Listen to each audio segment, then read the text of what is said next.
Greetings, my brothers and sisters. This is Chrissy here speaking. I'll say what a glorious day today is. We've been blessed by the Almighty. You know, it's beautiful. I mean, it's been so hot as well. It's been at least in its late 20s Celsius to this whole week. Last week was really hot.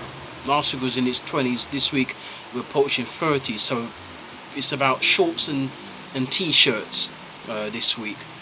But we're here to talk about some of the things we're doing on Facebook and about some of the projects we're actually getting ready.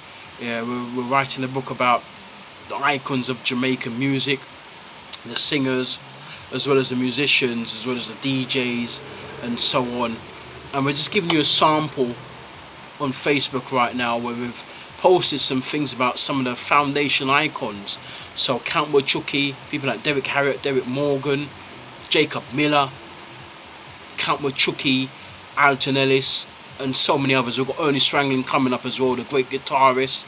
So we have to do these things because what's happening is that a lot of people, a lot of so-called historians are distorting the works of some of those great Jamaican artists over the last 50, 60 years, and they're twisting the stories and they're not quite getting the stories on point. So we've been blessed. We who've been blessed by this great invaluable information from people like my father's friends and all of that generation who came up when the music was just coming out in the end of the 1950s. We're here able to speak about these things in glowing terms and also giving accurate information to the ones who want to take on board these things. So it's important. We see it as our duty. I see it as my duty to come forward and to speak about these men in glowing terms. And so far, we thank you very much for the likes, for the love you're showing, for the support. We know there's a lot of people who've turned their backs, but that's one of those things we can't allow that to affect us because we've got a duty. We're on a mission. Yeah, this is very, very serious. I mean, I eat, breathe, sleep, drink this thing called reggae music and also black history. I'm always on it every single day, 24/7, 365. It doesn't matter where I go, I speak about it. I do projects about it. As I said, I eat, breathe, sleep, drink reggae music as well as black history. So I'm always going to be talking about it. I also want to say, for those of you out there who are carrying on with the great foundation work yourself, the liberating work, don't give up, carry it forward, keep improving, keep reading, keep traveling, keep studying, and don't let anybody who's around you push you off course, because a lot of people will prefer to see you falter and prefer to see you fall by the side. You've got to keep that siege mentality, the iron fist mentality, to keep on going forward and to keep on doing the great things. And of course, the ancestors and the Almighty will bless you for it. On another note, I want to apologize for not being on the radio today because our station has gone down. The transmission isn't working. It's been off since last night. So for those of you who will be looking for my shows, the Chrissy Experience, from 4 o'clock today, you won't be hearing me. You won't be hearing none of the guys on my station because, as I said, the transmission has gone down. And we don't know when we're going to be back on again. It might be another day or two, it might be another week. We have to speak to the management to see if they can probably purchase another transmission for us to broadcast to the public. So once again, we say sincere apologies for that.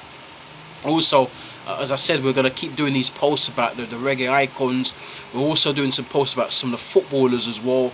So keep a close eye on that one as well. We're going to be doing a book about that very, very soon as well.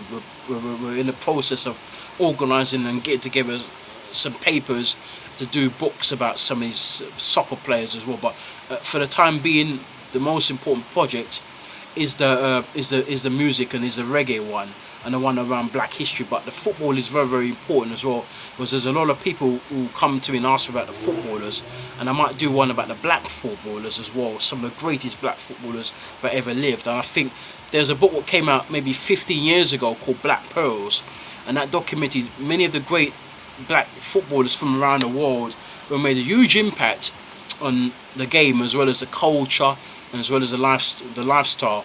But we see it fit to do another one, a more up-to-date one, where maybe there's more African influence. There's a lot of players from the African continent that have been overlooked and have been omitted. So we see it as our duty to come forward and to give little stories about that as well, and some of the teams as well. We're going to do it in such a way that you can get a dosage of the footballers, the teams, and the management, and the whole entity of the game from an African perspective. And I think it'll be a wonderful, absolutely brilliant project once it's finished. The ideas we've got is definitely going to really play into the human psyche, and for you to see African footballers and African football and black footballers in general in a totally different light. So listen, you take care of yourselves. I want to talk some more, but we keep it 6 minutes, and you take care. Our post might be back later on because it's very hot, and I'm not doing any shows today. I'm going to do some training now, and then when I finish my training, if I've got time, I'll come back and do another small video. So you take care of yourselves, brothers and sisters. Blessed love.